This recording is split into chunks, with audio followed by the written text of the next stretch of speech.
한 주간 동안 다들 편안하셨습니까? 어제가 입춘이었죠, 입춘. 이제 개구리들이 나오기는 조금 이르지만 뭐죠? 두더지. 두더지들이 나왔는지 모르겠어요. 우리나라는 이제 입춘이라고 하면 개구리가 나온다는데 미국 사람들은 그라운드 호프 데이 그래가지고 이제 두더지들이 땅에 나오는 봄이 되면 나온다 아마 이렇게 얘기한 것 같은데 이제 그 봄도 멀지 않은 것 같습니다. 2월 시작이 되었습니다. 그래도 일교차가 심한 날씨 속에서 잘 건강히 하시면서 이 겨울 잘 이겨나가시기를 바라겠습니다. 다시 기도하시고 하나님의 말씀 나누겠습니다. 은혜가 풍성하신 주님, 오늘도 주님 앞에 나와 예배하면서 이 시간 주님의 말씀을 듣습니다. 말씀이 우리에게 생명이 됨을, 빛이 됨을 깨닫게 하시고 그 속에서 우리가 살아갈 길을 찾는 하나님의 백성들, 주님의 일꾼들 되게 도와주시옵소서. 말씀을 전하는 부족한 자도 가리워 주시옵소서. 전하는 자나 듣는 자 모두 겸손히 주님의 말씀 앞에 무릎 꿇게 인도하여 주시옵소서. 우리 구 예수님의 이름으로 감사하며 기도하옵나이다. 아멘. 오늘은 저희가 2월 첫 주일이라서 성찬 예식을 이제부터 거행할 겁니다. 그래서 오늘 제가 성찬에 대한 말씀을 드리려고 합니다. 성찬은 우리 그리스도교, 특히 개신교가 가지고 있는 두 가지 커다란 예전 중에 하나입니다. 두 가지 커다란 예전은 세례와 성찬인데요. 성찬은 그만큼 우리들의 믿음을 정립하는데, 그런 믿음을 키워가는 데 있어서 아주 중요한 교회에서 행하는 그런 의식입니다. 보통 옛날에는 예배를 드릴 때 말씀의 예전과 성찬의 예전, 그래서 한 예배 속에 늘 설교와 성찬식이 같이 있었습니다. 그 이전에 캐톨릭에서는 말씀보다는 성찬을 강조했습니다. 그래서 성찬을 위주로 해서 예배를, 미사를 드렸고, 그러다 보니 말씀은 강론이라고 표현되는 말씀은 좀 약화된 부분이 없지 않아 있었습니다. 지금도 아마 그럴 거라고 생각하는데, 캐톨릭에서는 이렇게 담임 목사가 그 주에 맞는 교인들에게 맞는 설교를 준비하는 것이 아마 그렇게 된 게 얼마 되지 않은 걸로 제가 알고 있습니다. 그전에는 설교할 내용이 더 많습니다. 그 강론의 내용. 그래서 어느 미사에 참석을 해도 어느 성당에 가도 같은 내용의 강론을 들을 수가 있습니다. 그 주의 강론은 이걸로 해라. 여러분들 아시겠지만 우리는 주일날 오전 11시에 예배를 하는 거지만 그 사람들은 미사가 주일날도 여러 번 있고 주중에도 있습니다. 그 중에 한 미사에만 참석을 하게 된다 이렇게 생각을 하는데 그 이유가 그렇습니다. 강론의 내용이 같기 때문에 그러리라 생각이 되는데요. 개신교는 그와는 달리 각 교회를 담임하고 있는 담임 목사들이 필요한 내용들을 말씀으로 준비해서 이제 교우들과 나누기 때문에 같은 내용으로 설교를 하는 경우는 아주 드뭅니다. 물론 혹시 그런 분은 없지만 다른 분이 쓴 설교를 그대로 갖다가 읽거나 또는 전하게 되면 그 같은 내용의 설교가 되긴 하지만 그거는 요즘 말로 하면 아주 큰 잘못이죠. 표절이라고 하는. 그렇게 표절을 할 경우에는 보통 이것은 누구의 설교인데 제가 오늘은 이러이러한 이유로 그분의 설교를 그냥 여러분께 전해드리겠습니다 하고 하면 상관이 없습니다. 그런데 마치 자신이 그 설교의 내용을 쓴 것처럼 해서 하면 안 되죠. 개신교가 생기기 전에 캐톨릭에서는 성찬이 강조됐고 개신교가 생김으로 인해 가지고서 거꾸로 이번에는 말씀이 강조됐습니다. 그러다 보니 한 예배 안에서 말씀과 성찬이 항상 같이 진행되면서 균형을 이루어야 되는데 그렇지 못한 형편이 있습니다. 처음에 종교 개혁자들은 예배 드릴 때 말씀과 성찬을 같이 했습니다. 우리와 같이 이렇게 예배하면서 말씀을 설교자가 설교를 하기도 했지만 반드시 성찬 예식을 했습니다. 근데 그게 이제 여러 가지 이유로 인해 예를 들면 교회의 규모가 커지는 게 가장 큰 이유라고 할 수 있죠. 교회의 규모가 점점 커지다 보니까 성찬 예식을 준비하고 성찬 예식을 한다는 것이 굉장히 힘든 일 중에 하나가 그렇게 여겨지게 되었습니다. 저희 교회 정도의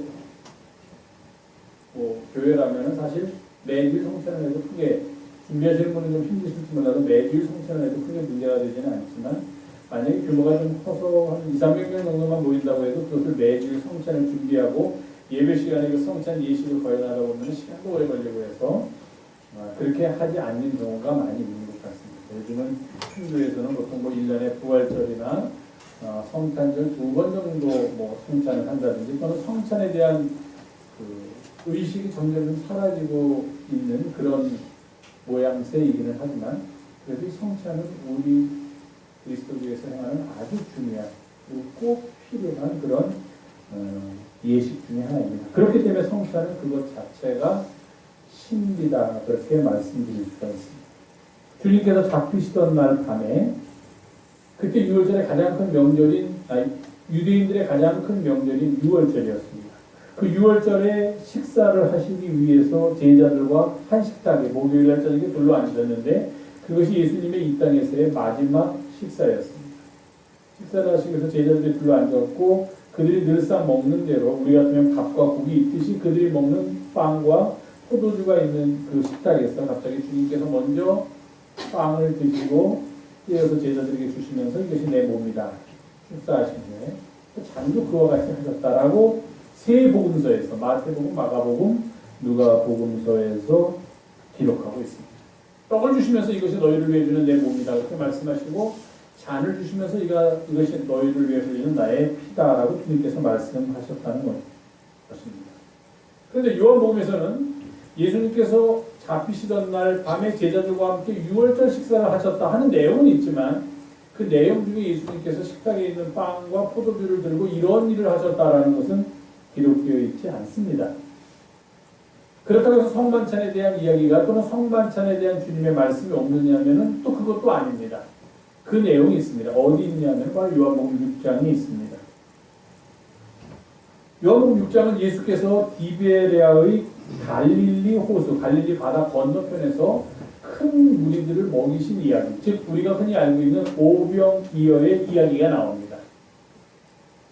보리떡 5개와 물고기 2마리로 장정만 5,000명을 먹이고도 12광주리가 남았다는 그 이야기가 나오고 다른 복음서에도 다 나옵니다. 그 이야기는. 그런데 다른 세 복음서 마태, 마가, 누가는 그냥 그 이야기로서 그칩니다.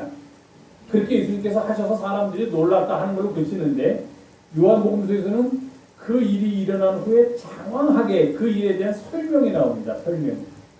그 설명이 바로 성만찬에 대한 설명입니다. 예수께서 이렇게 많은 무리를 먹이신 다음에 요한복음 기자에 따르면 예수님께서 마치 다른 복음서에서 마지막 식탁에서 하셨던 것과 같은 그런 말씀을 요한복음의 기자는 이 들판에서 그곳에 모인 무리들에게 하시는 것처럼 그렇게 기록하고 있다는 것입니다. 어떤 복음서에서는 식탁에 앉아서 12명의 제자들에게만 말씀하셨고 어떤 복음서에서는 들판에서 사람들이 많이 모인 가운데 예수님이 말씀하셨다고 기록된 그 행하신 방식이 조금 복음서마다 차이가 있기는 하지만 그것을 통하여 주님께서 하시고자 하는 말씀의 핵심은 같은 것임을 우리가 알 수 있습니다. 그것은 바로 무엇인가? 오늘 우리가 함께 봉독한 요한복음 6장에 나오는 말씀입니다. 주님께서 하늘로부터 내려온 생명의 떡이라는 것, 그것이 핵심입니다. 그것이 마지막 식탁에서 하셨건 또는 디베라 들녘에서 하셨건 주님께서 바로 하늘로부터 내려온 생명의 떡이라는 것을 예수님께서는 말씀하셨다는 겁니다. 그리고 그 하늘로부터 내려온 떡을 먹으면 먹는 사람들은 생명을 얻게 되는데 그들이 얻게 되는 생명은 영원한 생명이다라고 주님께서 말씀하셨습니다.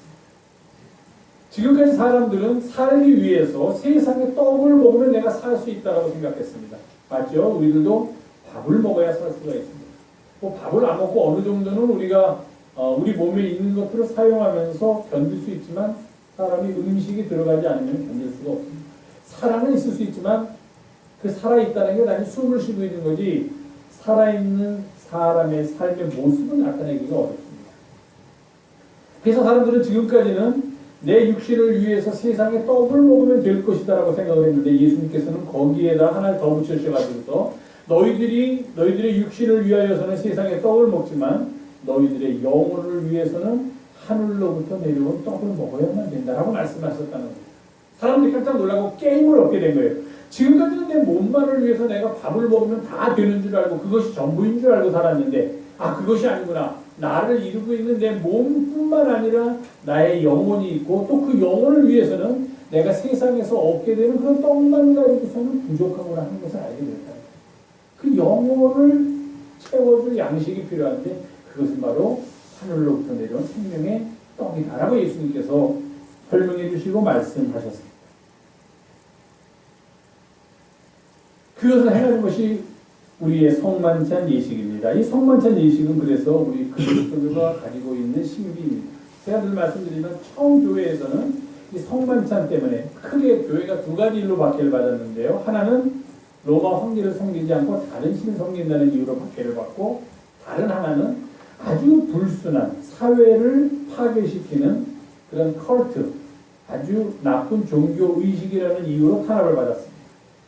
황제 숭배를 안 한다는 건 오직 하나님 한 분만을 섬기기 때문에 당연한 건데 왜 불순한 컬트라는 종교 의식이라고 받았는가? 그것은 모여서 그들이 성만찬 예식을 했습니다. 밖에 지나가는 사람이나 또는 초대교회 교인들을 얼금매기 위해서, 그들이 그러한 일을 못하게 하기 위해서 몰래 숨어 들어오는 사람에게는 아주 좋은 빌미가 되었습니다. 가만히 듣고 있으면 뭐라고 하니까 이것은 내가 너희를 위해 내어주는 내 살이다. 뭐라 이렇게 얘기하는 거야. 내 살을 먹어라. 내 피니 마셔라 그러는 겁니다. 그러니까 밖에서만 들으면 이거 굉장히 아주 수상한 종교 집단이죠. 도대체 어떻게 사람의 살을 먹고 사람의 피를 마시다는 거예요. 그래서 퍼진 소문은 그리스도교인들은 모이면 어린아이를 잡아가지고서 그 어린아이의 살과 피를 나누어 먹는다는 소문을 퍼뜨리면서 그리스도교를 박해하는 구조로 삼았던 겁니다. 다른 말로 하면 성찬은 문자적으로도 그렇지만 그 안에 참여한 사람과 참여하지 않은 사람이 아주 현격하게 차이를 나타내는 그런 어떤 일이라는 것입니다. 참여한 사람에게는 그것이 엄청나게 큰 의미가 있고 또 좋은 것이지만 참여하지 않은 사람에게는 전혀 알 수가 없고 무슨 말인지 이해가 안 되는 것, 그런 것을 가르쳐서 우리가 미스터리, 신비라고 얘기합니다. 그래서 성찬은 신비라는 것입니다. 남들이 보면 뭐 그냥 빵 잘라서 먹고 무슨 포도주 한 잔, 술집 가지도 않으면서 포도주 한 잔 나누면서 그걸 가지고 무슨 예수님의 몸이다 피다 우습다는 겁니다. 그게 어떻게 예수님의 몸과 피냐고 우습다는 거예요. 그러나 성찬에 참여한 사람들에게는 그 신비 속으로 들어가기 때문에 그 신비 바깥에 있는 사람들에게는 아무것도 아닌 아주 어리석은 일처럼 보이는 것이 신비 안으로 들어간 사람들에게는 참으로 의미 있고 참으로 소중한 일이 될 수밖에 없다는 것입니다. 그래서 우리가 성찬을 가르쳐서 그리스도의 신비라고 말합니다. 우리는 이 성찬 예식을 통하여 주님과 하나됨을 경험하게 됩니다. 주님이 얼마나 우리를 사랑하시는지 그 주님의 사랑을 알게 됩니다. 그러면서 동시에 이 땅에 살면서도 우리는 하늘에서 베풀어주는 하늘의 천국잔치에 참여하게 된다는 것입니다. 성찬의 신비는 그 예식에 참여한 사람들이 누리는 생명의 신비입니다. 그 신비를 통하여 이 땅에 비록 살고 있지만 우리들은 하늘의 기쁨과 평화를 누릴 수 있게 된다는 것입니다. 그 성찬의 신비가 과연 무엇일까? 제가 오늘 몇 가지로 말씀드리려고 합니다. 첫 번째 성찬의 신비는 주님과 우리가 성찬을 통하여 하나가 됩니다. 주님과 우리가 하나가 됩니다. 성찬에 참여해서 떡과 포도주를 먹고 마시면서 우리는 주님과 하나됨의 경험을 합니다. 오늘 본문에 있는 표현대로 하면은 내 살과 내 피를 내 살을 먹고 내 피를 마시는 자는 내 안에 거하고 나도 그의 안에 거하리라. 그렇게 주님께서 말씀하십니다. 우리가 주님 안에 거하고 살과 피를 먹고 마시면서 떡과 잔을 먹고 마십니다. 주님께서 우리 안에 거하는 하나님의 놀라운 역사가 일어난다는 겁니다. 이 안에 뭐가 있습니까? 이 안에 네? 내 말로 보면 기억 안 나세요? 이 안에 아니 하나님 있지만 그렇죠. 이 안에 너 있지요. 뭘 무슨 심장이 있고 사람도 맞는 말이지만 이 안에 너 있다. 모르십니까? 옛날에 유명했던 드라마의 주인공은 아니지만 그 주인공 그 바로 옆에 있는 사람이 주인공을 사랑하는 여자를 향해서 그 여자를 똑같이 사랑하면서 했던 대사인데 그걸 모르시면은 대한민국 국민이 이 안에 얼마나 유명한 건데 이 안에 너 있다 그랬습니다. 이 안에 너 있다. 아니 사랑하는 사람한테 그 말을 들으면 얼마나 좋겠습니까? 이 안에 얘가 있다, 너 있다. 우리는 뭡니까? 이 안에 주님 있고 주님 안에 내가 있다. 주님께서 우리한테 말씀하시는 거예요. 이 안에 너 있다. 그렇게 말씀하시는 거예요. 성찬에 참여하는 우리가 주님 안에 있다는 말이 주님께서 우리를 향하여 이 안에 너 있다라고 말씀하시면 그럼 우리가 주님 안에 있게 되는데 주님 안에 있다는 말은 무엇입니까? 우리의 삶의 그런 밑바닥은 주님께로부터 시작한다는 거예요. 주님께로부터 나온다는 거예요. 우리가 주님 안에 있기 때문에. 그리고 주님 안에 있으므로 주님이 우리의 반석이 되시고 주님이 우리의 피난처가 되시고 주님께서 우리를 지켜주시고 주님께서 우리에게 생명을 주시고 주님이 우리의 도움이 되신다는 말이에요. 그것이 우리가 주님 안에 있다는 말이에요. 그리고 만약에 주님이 우리 안에 있으면 어떻게 됩니까? 우리는 주님 안에 있음으로 보호를 받고 주님이 겉에서 우리를 지켜주시는데 거꾸로 우리 안에 주님이 있으면 어떻게 됩니까? 우리의 삶은 우리 안에 있는 주님의 삶이 된다는 거예요. 주님이 세상을 향하여 드러나는 그런 삶이 된다는 것입니다. 영어에 이런 표현이 있습니다. 대위야 다음 화면이 대위가 줍니다. 네. What we eat is what we are. 이런 말이 있습니다. What we eat is what we are. 이게 무슨 말이냐면은 우리가 먹는 것이 우리 자신이다 그런 거죠. 그러니까 뭐예요? 아무거나 먹지 말아라는 뜻입니다. 사실은 이게 우리가 먹음으로써 그 먹은 것이 우리들의 삶을 이루게 된다. 심지어는 내 몸만이 아니라 내 인격을 이루게 된다 하는 거죠. 그럼 우리는 what we eat. 우리가 먹는 게 뭡니까? 뭐예요? 주님이에요. 주님. 그건 니들 먹습니다. 주님이에요. 우리가 성찬에 참여해서 우리가 주님을 먹으면은 what we are. 우리는 어떤 사람이 되냐면은 주님의 사람이 된다는 그런 말이에요. 그게 성찬의 신비예요. 내 살을 먹고 내 피를 마시는 자는 내 안에 거하고 나도 그의 안에 거하게 된다. 그런 놀라운 말씀입니다. 이것은 성만찬의 참여로 가능하게 된다는 이야기입니다. 첫 번째입니다. 주님 안에 우리가 거하고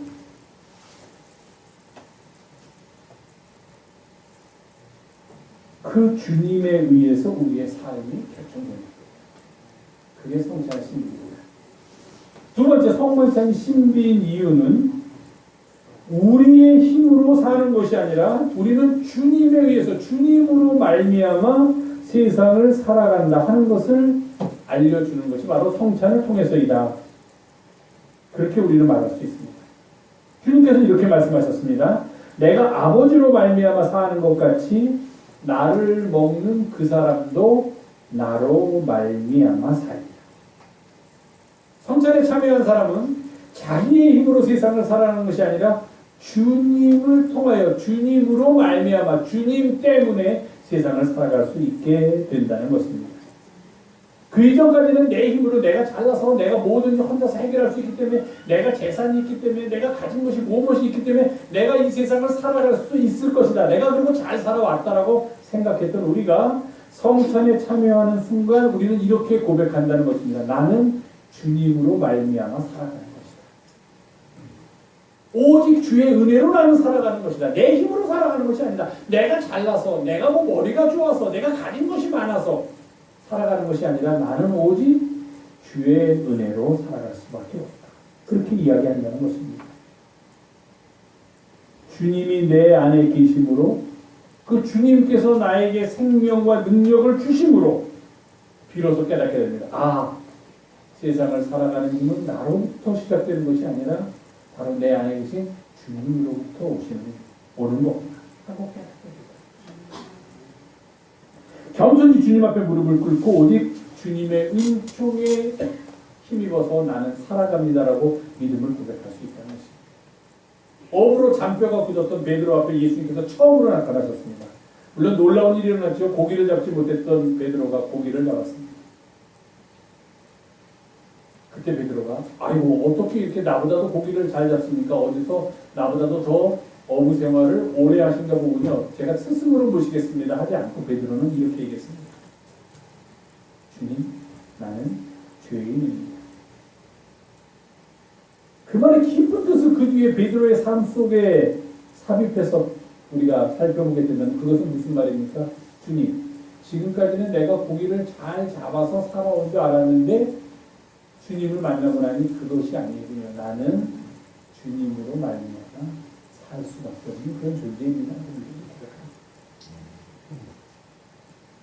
내가 잘나서가 아니라 내가 무엇인가를 이루어서가 아니라 어떤 성취가 나에게서 있어서가 아니라 또는 내가 많은 것을 가져서가 아니라 나는 오직 주님으로 말미암아 다른 말로 한다면 주의 은총으로 주의 은혜로 살아가고 있습니다라는 고백을 하게 되는 게 바로 성만찬의 참여를 통한 우리의 믿음이라는 것입니다. 그래서 우리는 성찬을 신비라고 얘기합니다. 왜냐하면 성찬에 참여하지 않은 사람들은 자기가 잘나서 사는 줄 알아요. 자기가 똑똑해서 천재라서 머리가 좋아서 이렇게 많은 권력을 가지고 자기가 떵떵거리면서 세상을 사는 줄 압니다. 우리 주변에 그런 사람들 얼마나 많이 있습니까? 자기가 가진 부가 자기가 머리가 좋고 사업 재능이 있고 아주 일을 잘해서 얻은 거라고 생각하면서 살아가는 사람 얼마나 많습니까? 성찬에 참여하는 사람들은 똑같이 그렇게 살아도 그렇게 이야기하지 않는다는 거예요. 그 사람들하고 똑같이 살아도 그 사람들은 내가 잘나서 나는 이렇게 산다라고 이야기하지만 성찬에 참여한 우리들은 이것이 다 주님의 은혜입니다. 나는 주님으로 말미암아 살아간다. 그렇게 이야기한다는 거예요. 그렇게 바꿔놓기 때문에 성찬은 신비다 하는 겁니다. 사람을 그렇게 바꿔놓는 게 세상에 어디도 있겠습니까? 세 번째 성만찬의 신비는 성찬에 참여한 사람들이 그 성찬 예식을 통하여 받은 사랑과 능력, 주님이 내 안에 있고 내가 주님 안에 있게 되는 그런 놀라운 경험, 그리고 나는 주님으로 말미암아 주의 은혜로만 살아갑니다라는 그런 믿음의 고백, 이런 것들을 가지고 이제는 나에게서 멈추는 것이 아니라 내가 세상을 향하여 나아가 내가 주님께로부터 받은 그 능력과 사랑, 그 생명의 힘을 세상과 더불어 나누어야겠다라고 생각을 하게 만들기 때문에 우리는 성찬이 신비라고 말합니다. 그 예식에 참여하여 주님의 살과 피를 먹고 마신 사람들, 그래서 생명과 사랑의 신비를 경험한 이들은 그것으로 그치는 것이 아니라 이제 세상을 향하여 나아가서 내가 성만찬에서 경험했던 것과 똑같은 일을 세상에서도 그렇게 한다는 것입니다. 성만찬에서는 주님이 우리에게 떡을 주시고 주님이 우리에게 잔을 주시며 우리에게 생명과 기쁨과 은혜를 주셨듯이 그것을 경험하는 우리들이 세상을 향하여 나아가서는 세상을 향하여 우리가 이제는 떡을 받는 것이 아니라 떡을 주고 세상을 향하여 생명의 능력을 나누게 된다는 것입니다. 우리들이 나의 나됨은 내가 살아가는 것은 주님으로 말미암은 것입니다라고 고백하듯이 세상도 주님으로 말미암아 살아가고 있습니다라고 고백하도록 그렇게 세상을 향하여 선포한다는 것입니다. 이것이 바로 세상의 신비입니다. 성찬의 신비입니다. 세상에서는 우리가 어떤 것을 가지면 뭐라고 우리들한테 가르쳐주냐면 이것을 다른 사람한테 절대로 뺏겨서는 안 된다. 꼭 숨겨둬라. 너만 가져라. 다른 사람한테 나눠줘서는 안 된다. 그리고 가능하면 이거 너만 더 갖기 위해서 더 애쓰고 뭐 조금 나쁜 짓이라도 해라라고 가르치는 게 세상입니다. 성찬은 그렇지 않다는 거예요. 내가 얻은 것들을 그대로 세상을 향하여 나누어 줘야만 한다라고 가르쳐주는 게 성찬이라는 겁니다. 그래서 그런 것을 깨닫게 되는 것을 우리가 신비라고 합니다. 무슨 신비 대단한 것이 아니라 나의 삶에 나의 생각에 아주 근본적인 변화가 일어나는 것을 우리는 신비라고 합니다. 그렇지 않던 사람이 그런 사람으로 바뀌는 것, 그것이 신비입니다. 이런 신비를 가능하게 하는 게 바로 성찬 예식입니다. 오늘 우리는 주님의 거룩한 식탁에 함께 참여합니다. 우리가 참여하게 되는 이 식탁은 생명의 식탁이고 사랑의 식탁이고 평화의 식탁입니다. 이 식탁은 화해의 식탁이고 정의의 식탁이고 진리의 식탁입니다. 그렇기 때문에 이 식탁은 우리들에게 은혜를 가져다 주고 이 식탁은 우리들에게 진리를 깨닫게 합니다. 그래서 이 식탁에 참여한 사람들은 모두 다 주님 안에 그들이 거하게 됨을, 그리고 주님이 그들 안에 거하게 됨을 깨닫게 됩니다. 그리고 이 식탁에 참여한 이들은 모두 다 나의 나됨은 주님의 은혜다, 나는 주님으로 말미암아 살아갑니다라고 그들의 믿음을 고백하게 됩니다. 그리고 이 식탁에 참여한 사람들은 그런 고백을 통하여 자신의 삶을 세상을 향하여 넓히고 확장하는 길을 걷게 됩니다. 세상을 살리는 능력을 갖고 세상을 살리는 일에 함께 참여하게 됩니다. 오늘 성찬에 참여하는 우리 모두에게 이런 은혜가 풍성하기를 주님의 이름으로 부탁을 드립니다. 기도하겠습니다. 고마우신 주님, 오늘도 함께